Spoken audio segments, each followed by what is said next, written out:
Ladies and gentlemen, it's your boy Jermaine Event here with Calf Kick Sports. We are talking with Josh Augustine, who is set to fight June 21st at Samurai MMA 10. Right? Yes, sir. How's the fight camp going for that? Yes, sir. Thank you for having me on, first of all. And yeah, man, fight camp's going amazing. It's probably the best camp I've ever had in my career, the most professional fight camp that I've had in my career. And I'm just looking forward to witnessing the fight just like everybody else.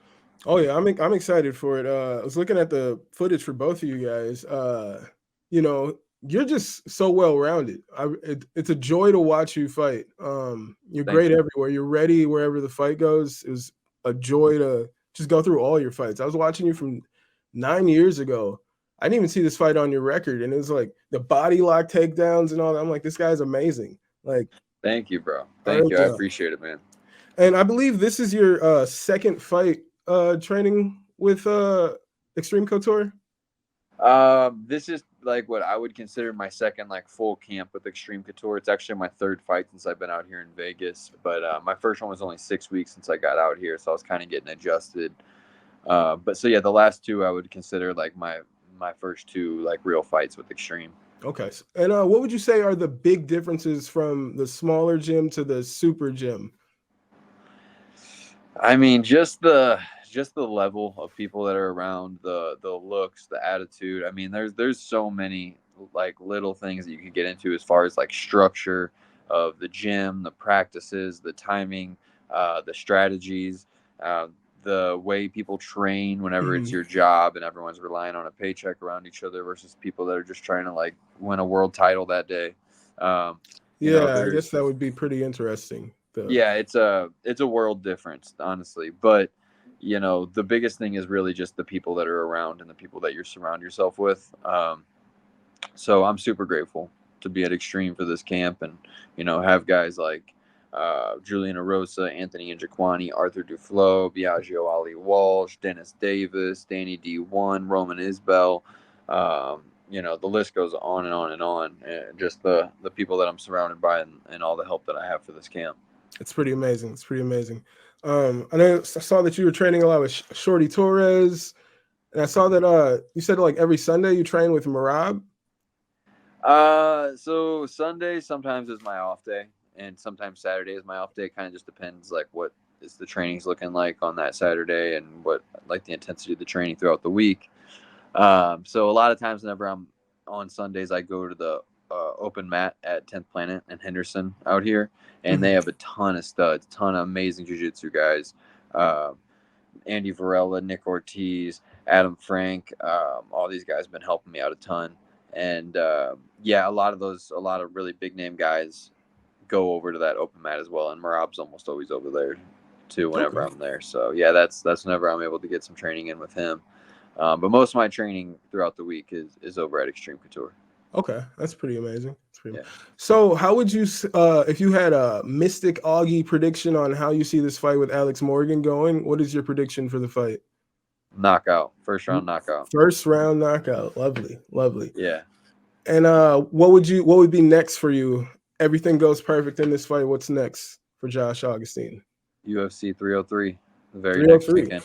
Oh, International Fight Week the very next week, and I just put one touch on him. Boom, he goes to sleep. He falls over, and then come back to Vegas and get the call, ideally, and then just jump right back in the cage and make some real bread and get to where I need to be. right on the McGregor cut. Fight with Michael Chandler and Conor McGregor going.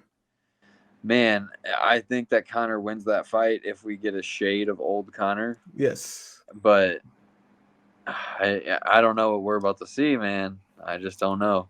What do Yeah. you think? Well, so I've always been a Conor fan. I feel like most of the people, if you're here in this game right now, like in any capacity, you were a fan of Conor, like in his prime. So Yeah. I would love to see Conor do great. But from what I've seen, like the partying and all that stuff lately, the lives where he's just drinking straight from his bottle and things like that, they're not necessarily the things that I would like to see from I'm Conor. not doing it for my camp. I've Yeah. heard it works pretty good for John Jones and George and all those guys, but Yeah. I don't Some know. I don't Some know. guys. Round 3, Conor versus Habib. He looked amazing in the third round. But it's like he was drinking so much before that, and then he said afterwards that that was a big issue for him. He shouldn't have done that in his fight camp, and now he's doing it again leading up. So it's like I'm not seeing the things I personally want to see from Conor, but I'm just some guy sitting on his couch. So I think the styles line up where Conor's gonna knock him out. I think he's gonna snipe him, but I hope the timing's there. You know? Yeah, that's the thing. If the timing's not there, if it's not the shade of old Conor with that timing and the ability to counter like that, I can see Michael fucking him up because he's extremely powerful, extremely dangerous. He's accurate, you know, very, very fast on probably all the steroids. So, you know, he's got a lot of advantages too. No one does that for professional fights. No one does. No one. None of them do. He's clearly natural when I look at Michael Chandler. But anywho, that homegrown St. Louis corn, brother. It's the secret juice. And do you model your fight style, or have you early on in your career modeled your fight style after anyone? I mean, you try to pick things up from people. I would say, like, I definitely tried to like model, you know, a lot of like John Jones and Conor McGregor, but it's so hard to be someone else. So really, like, the biggest thing is like going in and trying to do different things. Like, it'll help you grow and stuff like that. But just trying to find holes within your game and find things that you're good at, and then just kind of growing those things and seeing what grows off of that and what evolves. Is really like the best path, I think. I don't like really want to like emulate anybody else. I think everyone can be a great fighter. You just have to find how your style works for your body, and you're not going to figure that out from being somebody, like pretending to be somebody else. You got to really get in the trenches and fight with good people and figure out what works and what doesn't work. That's 100%. You gotta get out there and see what works best for you. I believe I heard that you said you've fought all the way up to 170, like back in high school. No, my what fight was it? 3 pro fights ago was at 175 against Josh Weston. Yeah, I knocked him out in the second round. In the second, okay, yes, I did watch that fight. Yeah, Josh Weston on Shamrock. Yeah, it was a great fight. Josh is super tough. He's a veteran. You know, he's got a lot of fights. And, you know, I was definitely worried about that size advantage, but I knew I would have a really good speed advantage. I knew my power would carry over to that weight class. I think that I'm going to have a lot of power at 45, but it's not going to be as much as I would have to say if I was, you know, weighing in 30 pounds heavier. You know, and my training's adjusted quite a bit. I'm a little smaller than at that point. Like, I just got done with practice. I was 163.5 pounds. So, you know, I'm right on track making weight here for 148. That's, you know, something they asked for, a couple pounds extra. And so, yeah, that's, you know, I think the power is going to be there, but it's not like that. Okay. All right. Yeah. So I was curious, because I thought it said that you were were you fighting MMA in high school? Yeah, I had my first MMA fight whenever I was still a senior. Still a senior. How did you get started? Well, I just happened to stumble into a gym whenever I was like right at the end of my freshman year. I wasn't playing any sports at that time, and I had played sports like all year long, my whole life. And then I had like a little break period.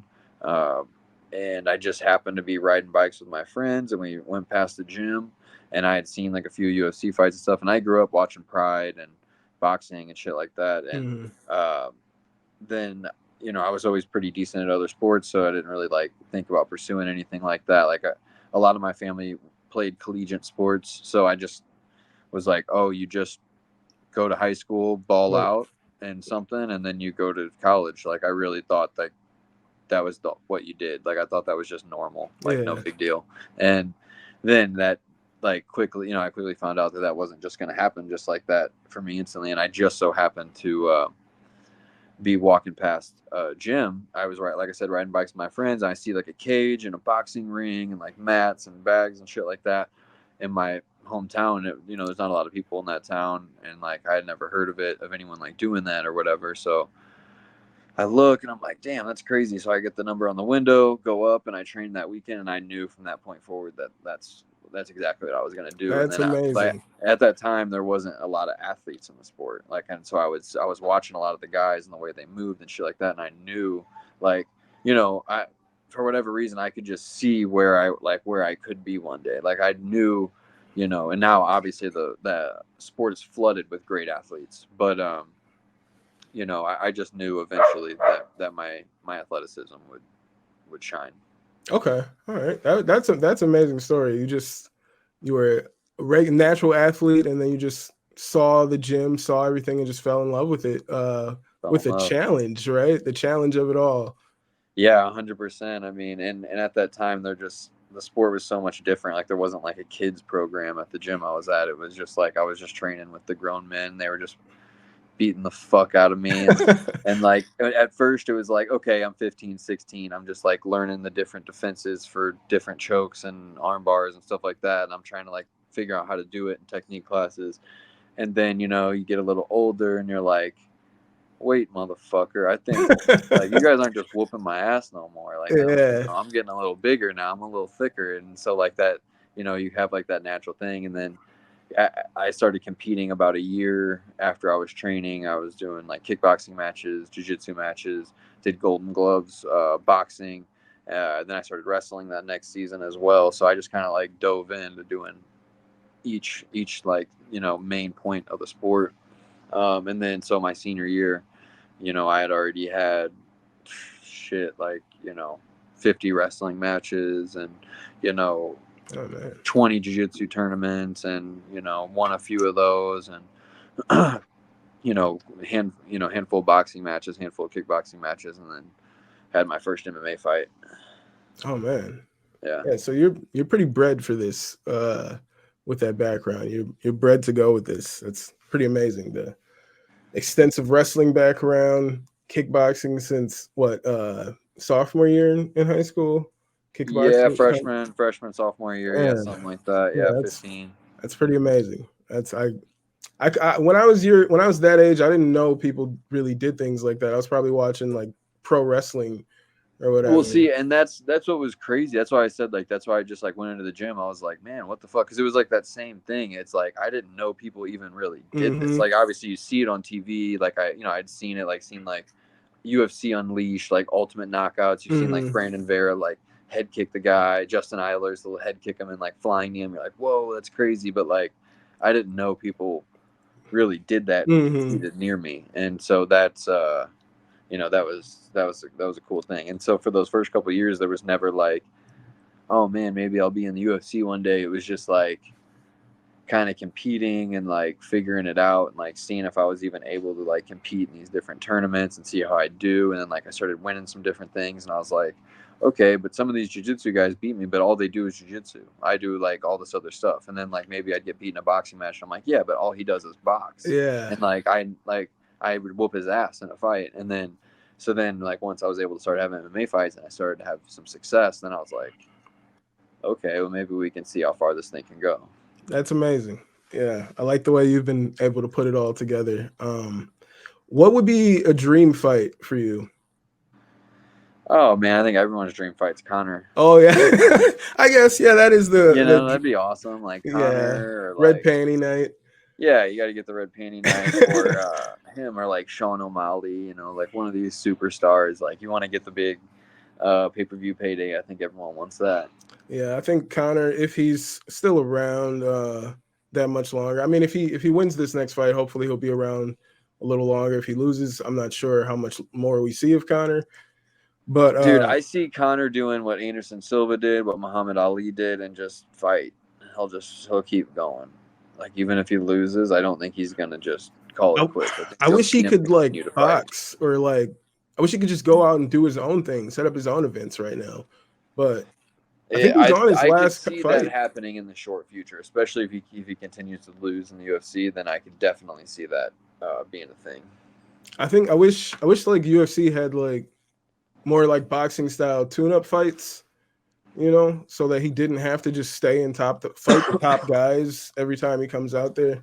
That's the hard part, man. That's the hard part about the sport, being at the pinnacle of the sport like that, and with him being a superstar, it's like the best tune-up fight he's going to get is Michael Chandler. The best tune-up fight he's going to get is Donald Cerrone. You know, something like that, where it's like, or like a Tony Ferguson, where it's like, I'll take the Tony Ferguson fight. No shit, especially right now. But damn, that's a dangerous loss. If he loses, how do you come back from that? Yeah, but so that everybody would love that fight. There's a balance to it, right? Mm-hmm. Especially with a star like that. So, yeah, the business side's always very interesting to the sport.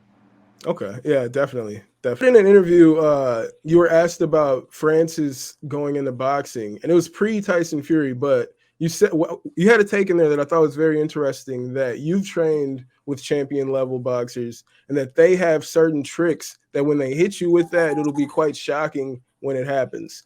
And so with that, I wanted to ask, like, do you ever see yourself wanting to do crossover boxing, or do you feel like we've had enough data to know that MMA guys need to stay out of that lane?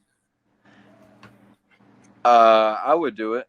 You would do it? But I mean, the matchup has to be right. Mm-hmm. Like, Conor and Floyd was an interesting matchup because people knew Floyd was going to be a better boxer, but Conor had a 20-pound weight advantage. So it was like, okay, let's see how this plays out. He's a southpaw. Like, there is always interesting factors to it.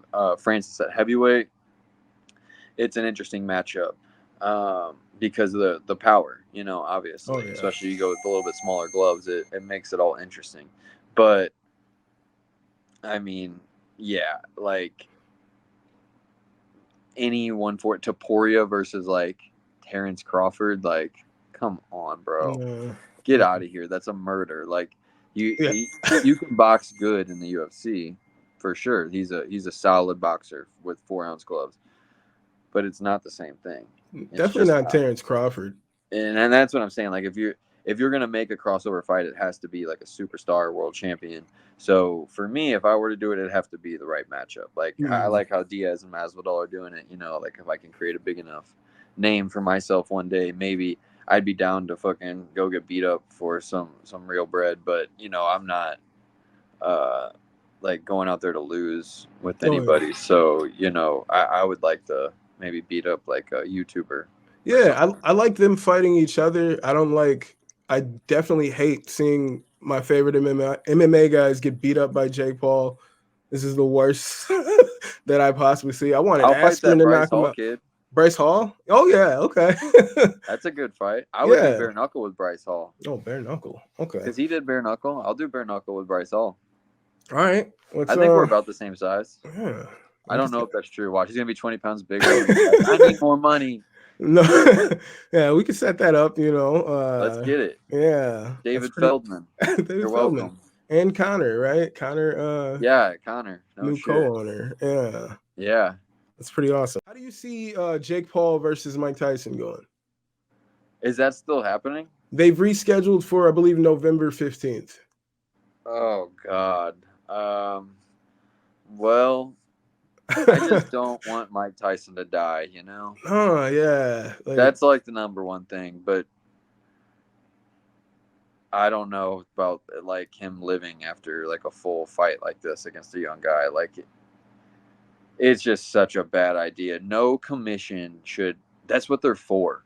Yeah. The commission is for sanctioning and for fighter safety. You guys are about to sanction a fight with a 27-year-old versus a 58-year-old who hasn't fought in years and only did one exhibition bout against another legend, older and Roy Jones. Like, I was worried about that fight. Like, they should, the sanction should pull the plug on that fight. Like, that's crazy that this is even really happening. And you know, I would love to see. I think everyone would love to see Mike crack Jake, but that's probably not going to happen. Jake is really, really fast. He's really technical, and Mike obviously has and had the ability, but at 58 years old, your cardio is going to hold up for maybe 60 seconds. And Jake's really good, and he's obviously fucking smart as shit. And God, that would just be awful to watch him beat the shit out of Mike Tyson. So hopefully he fights his brother on Netflix or whatever, and then moves on, and we get past this. I don't even want to see the fight happen. Honestly. Jake versus Logan? Yeah, I'd rather see that than Mike Tyson. I mean, there's so many fights for Jake Paul right now. Like, I saw Darren Till throw his hat in the ring. I'd much rather see that than Mike and Tyson. Tyson. Yeah, I agree. I mean, I think that's more competitive. I don't think that's a great fight for Jake. No, I don't believe so at all. Like, he should fight like a Masvidal, maybe. I think that's a better matchup because Masvidal is a little smaller. I think Masvidal fucks Jake Paul up. I don't know, man. I don't know. No? I don't know. I don't know. All right. Like, he beat Anderson Silva. Yeah, you know? Like, and that was pretty shocking to me. Anderson was 46, 47 at the time, so it's kind of, you know. He had just beat Julio Cesar Chavez Jr. But he had just beaten, yeah, exactly. He had just beaten Chavez. So that's where they add some legitimacy to it. But yeah, Masvidal is still younger. He's more of a live dog, you know, right now than I think someone like that. But yeah, Till's bigger. He could be the same size as Jake pretty much, you know, and he's southpaw, so that adds something to it. And he's always been a big power puncher, so I don't see Jake really going into that fight. And Till hasn't been near as active, or, you know, Masvidal is huge. He's a superstar. You know, that's what Jake's interested in. Maybe do a rematch with Tommy. I don't know. Okay. Anything but Mike Tyson. Yeah, anything but Mike Tyson. Like, I'll watch it just because it's like I have Netflix. It's there. I'll watch it, but I really don't want to see it. I won't support it, man. I won't support it. I'm not watching that. Okay. Maybe we should all boycott. Let's start the boycott. Let's boycott. We got 7 views. Jesus. Oh, what do you mean? That's what the Netflix producers are going to be saying. Really? Like, yeah. God, I was like, we got views right here. I'm crazy. But yeah, no, 7 views. That'd be amazing if we could boycott that thing. You know what I'm saying? Yeah. Just Jake and his family. They're like, no, this is one account. Jake tried to pay for several accounts. No, that's not going to fly. It was 7 views. No, I wish we could, but no, people are going to watch it, man. Yeah. I just don't want Mike to get too hurt. So I don't want to take up too much of your time here. Did you have any sponsors or anybody you wanted to shout out? Yeah, man, got to give a shout out to Latitude Dispensary, Local Cannabis Co., and Vertical. And then also my guys over at Total Roofing St. Louis, Big A's, Seamless Gutters, Reset St. Louis, Golden Toad Tattoo St. Louis, 2 Car Guys, and the St. Louis region as well. Elliott Co., best barber in Las Vegas by far. And I think that's everybody. If I missed anybody, I love you guys. Thank you all for what you do. And yeah, thank you for the support, brother. Thank you for having me on the show. No, thank you so much. Good luck to you on the 21st. Should be a great fight. And yeah, thank you. It absolutely will be a great fight. Thanks again for having me on. We'll talk soon, brother. Yeah, we'll talk soon.